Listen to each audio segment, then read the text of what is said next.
सहस्त्रबाहों का जो नगरी है सासाराम में उपस्थित हूँ। यहाँ पे रोजा के आप सीन देख सकते हैं। ये काफ़ी मंझे हुए ये कांग्रेस के प्रदेश महासचिव हैं। जी। थोड़ा सा आज ये बताइए कि अब चूँकि कांग्रेस का अभी आपने देखा कि 5 राज्यों में चुनाव हुआ, इसमें जो है 3 में तो मैंने ज़बरदस्त जो है बीजेपी ले गई। आप इस पर क्या कहेंगे थोड़ा?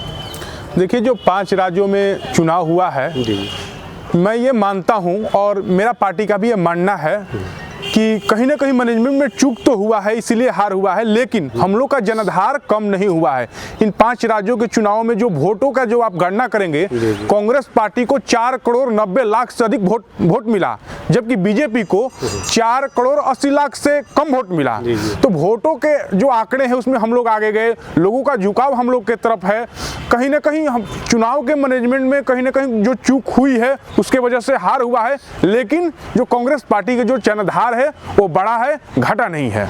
आपके यहाँ थोड़ा सा मैं ये जानना जरूर चाहूँगा कि प्रियंका गांधी, इवन राहुल गांधी जितना मेहनत करते हैं, मैं देखता हूँ कि गांव देहात में प्रखंड लेवल तक उतना लोग जो है प्रयास नहीं कर पाते हैं, उतना पहुँच नहीं बना पाते हैं घर घर तक। इसमें क्या कहेंगे आप? देखिए, है क्या कि राहुल जी और प्रियंका जी जो काम करते हैं उसको भी जो नेशनल मीडिया है, जो देश की मीडिया, वो दिखा नहीं पाती है। और जो कांग्रेस के छोटे वर्कर है, प्रखंड स्तर के, पंचायत स्तर के, जिला स्तर के, तो जो मीडिया है उनके कामों को दिखाने का काम नहीं करती है, जबकि बीजेपी और जो उनके सहयोगी दल के जो नेता हैं वो थोड़ा सा भी कुछ काम करते हैं। जो मीडिया है आज के डेट में वो बिकाऊ हो चुकी है और उनको दिखाने का काम करती है, और हमारे नेताओं के, जो हमारे कार्यकर्ताओं को काम को नहीं दिखाता है। लेकिन ऐसा नहीं है कि हम लोग का प्रखंड स्तर पर, पंचायत स्तर पर हम लोग के कार्यकर्ता नहीं है, हम लोग के वर्कर नहीं है, हम लोग का टीम नहीं है, लेकिन दिखता नहीं है। उसका वजह है कि आज के डेट में जो मीडिया है वो हम लोग को दिखाना नहीं चाहती है, फैक्ट बात है।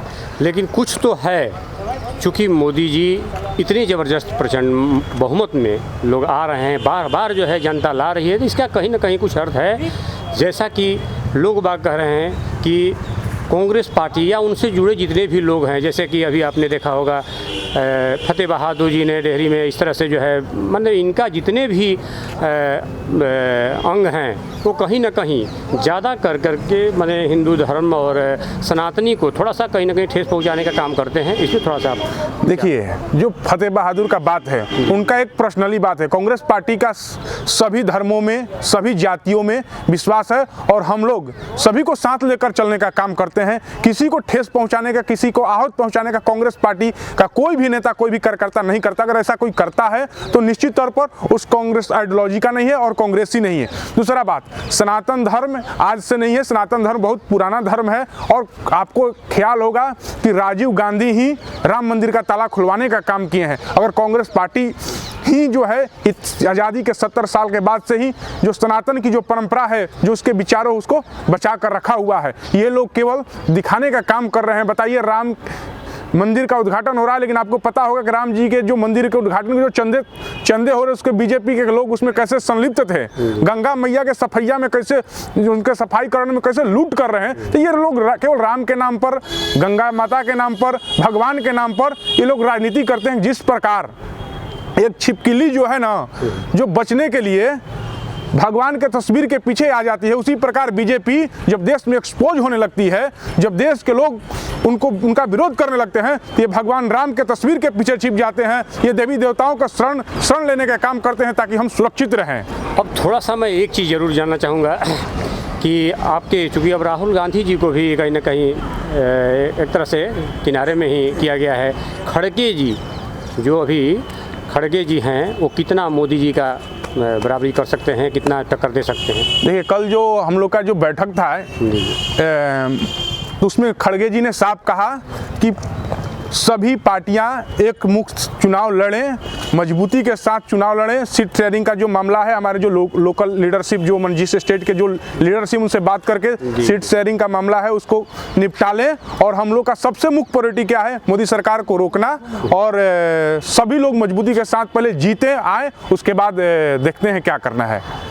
देख रहे हैं आप, चूँकि मंझे हुए खिलाड़ी हैं और जाहिर सी बात है कि बोलने में इनका कोई आसानी नहीं, तो जाहिर सी बात है कि अपने बात को बेबाकी से रखते हैं। लेकिन सच है कि कहीं ना कहीं अभी कांग्रेस खास करके इंडिया पार्टी जो बना रही है ये थोड़ा कहीं ना कहीं संघर्ष में है, और ख़ास करके गांव देहात में भी मुझे लगता है कि अंतिम पायदान तक गांव-गांव तक जा कर के इनको संगठन को मजबूत करने की ज़रूरत है, क्योंकि इतनी पुरानी पार्टी और इस तरह के जो है हंसिए पे चली जाना ये कहीं ना कहीं बहुत ही दुर्भाग्य की बात।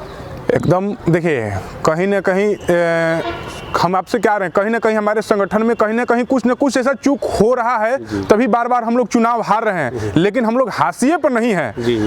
आपसे बता ही रहे हैं कि जब 4 करोड़ 90 लाख से अधिक वोट कांग्रेस पार्टी को ही 5 राज्यों के चुनाव में मिला और 4 करोड़ 80 लाख से कम वोट मिला बीजेपी को, तो हम लोग हाशिए पर थोड़ी ना है। हम लोग की तरफ तो लोगों का झुकाव बढ़ रहा है। और एक बात बता देते हैं आपको, 2014 से लेकर अभी तक के जितने चुनाव हुए हैं, चुनाव के और काउंटिंग के दरमियान जो भी गैपिंग हुए हैं, जिस चुनाव में वहाँ बीजेपी जीता है। और जहाँ पर भी आप इतिहास उठाकर देख लीजिए, जहाँ पर भी चुनाव हुआ है और 2-3 दिन के बाद परिणाम आ गए हैं, वहाँ पर बीजेपी का हार हुआ है। और निश्चित तौर पर बीजेपी ईवीएम भी एक सहारा है, बीजेपी हथियार है जिससे बीजेपी चुनाव जीत रहा है। अन्यथा बीजेपी अगर ये 2024 का चुनाव, हम लोग तो विपक्षी दल के नेता मांग कर रहे हैं कि बैलेट पेपर पर चुनाव करके दिखा दे और जीत जाए, तो मैं आपसे कहता हूँ, ऐतिहासिक जगह यहाँ से कहता हूँ कि अगर बैलेट पेपर पर चुनाव होगा तो बीजेपी चुनाव नहीं जीतेगा। इसमें थोड़ा सा अयोध्या के बारे में थोड़ा आप बताएं। इतना भव्य जो है मंदिर, इतना ज़बरदस्त हुआ कार्यक्रम, इस पे आप कैसे देखते हैं?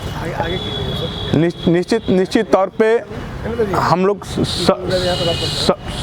सभी लोग भगवान राम के मतलब कि वंशज हैं, और बीजेपी इसको अपना इवेंट बनाना चाहती है, लेकिन हम लोग सब खुश हैं और कांग्रेस पार्टी इसका समर्थन करती है।